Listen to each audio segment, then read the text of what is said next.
Quando eu estava entrando na adolescência, uma lição da Escola Bíblica Dominical, da CPAD, a Casa Publicadora da Assembleia de Deus, o título de uma lição chamou muito a minha atenção e eu nunca esqueci.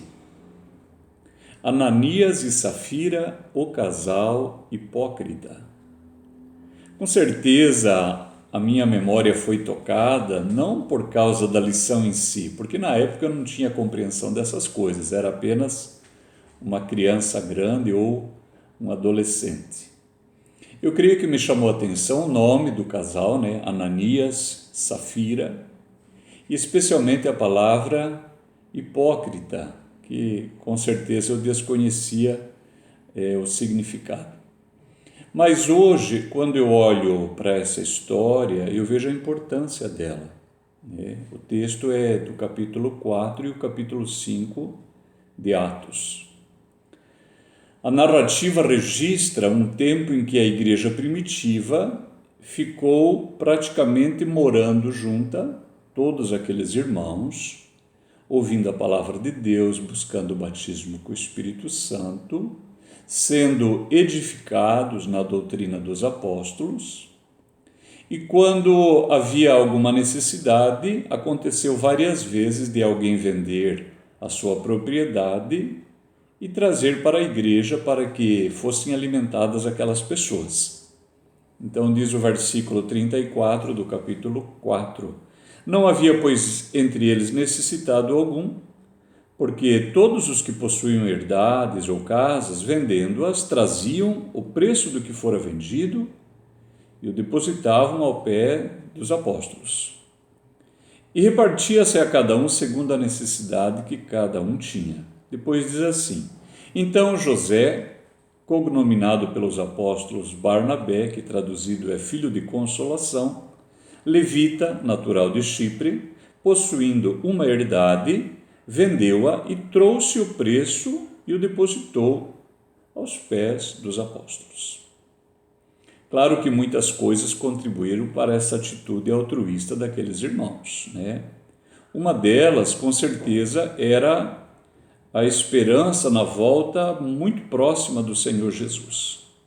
Mas não só isso, o amor também que estava distribuído no seio daquela igreja e a presença do Espírito Santo, e é isso que chama a atenção.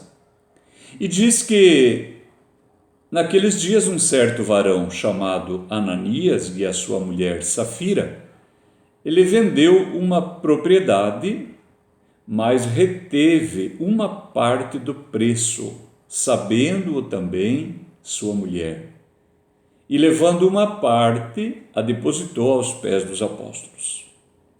Disse então Pedro: Ananias, por que encheu Satanás o teu coração para que mentisses ao Espírito Santo e retivesses parte do preço da herdade? Guardando-a não ficava para ti? E vendida não estava em teu poder? Por que formaste este desígnio em teu coração? Não mentiste aos homens, mas a Deus. A sequência da narrativa conta que os dois morreram naquele mesmo dia. Entretanto, o que eu quero comentar com os irmãos é a respeito do cristão que é dizimista. Nós poderíamos pensar em 3 tipos de cristão. O primeiro, que é dizimista, e Deus promete muitas bênçãos para o dizimista. Está lá no capítulo 3 de Malaquias. No capítulo 3 de Malaquias, também a palavra de Deus fala daquele que não é dizimista e aponta um qualificativo para quem não é dizimista. Então, nós temos 2 extremos: a pessoa que é dizimista e a pessoa que não é dizimista. E essas 2 pessoas são avaliadas lá em Malaquias, no capítulo 3. Aqui em Atos capítulo 4 e capítulo 5, nós temos um terceiro tipo de cristão. E é sobre isso que eu quero comentar nesse momento.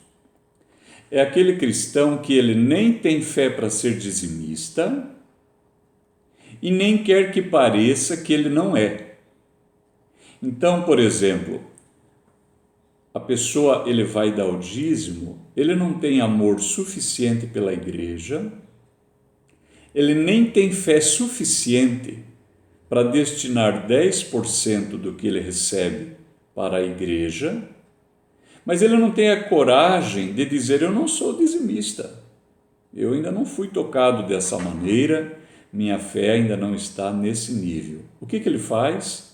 Ao invés de ele colocar o dízimo dele no valor correto, ele preenche no campo dizimista um valor, mas que não é o dízimo dele.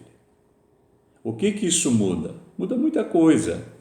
Olha o que Pedro disse para Ananias naquele dia.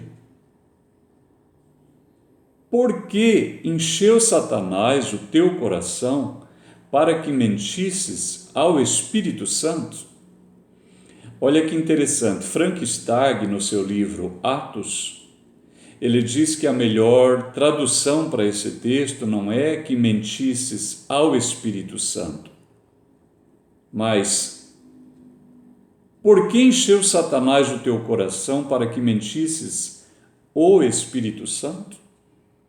O autor, ele esclarece que a fala de Pedro, ela mostra que Ananias estava adulterando a obra do Espírito Santo.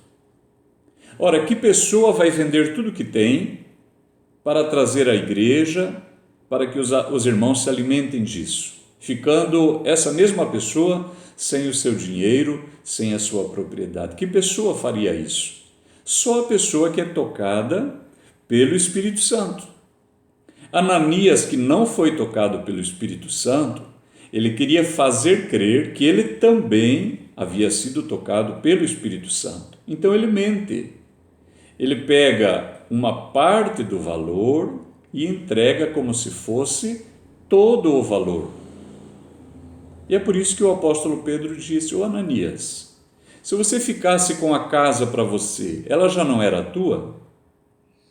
E vendendo a tua propriedade, o dinheiro não estava em teu poder? Você está tentando adulterar, falsificar a obra do Espírito Santo. Essa exortação, ela vale para o cristão de hoje. Lembre-se, nós temos dois extremos. A pessoa que não é dizimista, e se alguém for conversar com ela, ela dirá: eu não tenho fé para isso. O Espírito Santo não me tocou para isso. Uma outra pessoa é aquela que diz: eu amo minha igreja, o Senhor me tocou e me chamou para ser um dizimista. São dois extremos muito claros e os dois são avaliados lá em Malaquias no capítulo 3. Mas o cristão que retém uma parte do dízimo, presta bem atenção, o cristão que fica com uma parte do dízimo e dizima só um pedaço, ele está fraudando, ele está mentindo, ele está falsificando a obra do Espírito Santo. Nós devemos orar para que Deus nos guarde, para que Deus nos dê um coração honesto, um coração verdadeiro, a ponto de dizer: não tenho fé para ser dizimista. Ou então, o que está aqui é de fato o meu dízimo, é tudo o que o meu dízimo representa. Que Deus abençoe sua vida. Você que ainda não é dizimista, que Deus te dê sabedoria, que Deus te dê amor pela igreja, pelo ministério, te dê uma visão da economia da igreja. Deus abençoe você que já é dizimista, né? As promessas de Deus, elas já estão sobre a tua vida. Mas se você faz parte daquele grupo de pessoas que retém uma parte do dízimo, que retém um pedaço do dízimo e entrega o restante como se fosse o todo, cuide, um juízo muito severo caiu sobre Ananias e Safira, e Deus e a sua palavra não mudaram. Deus é o mesmo e a sua palavra é a mesma.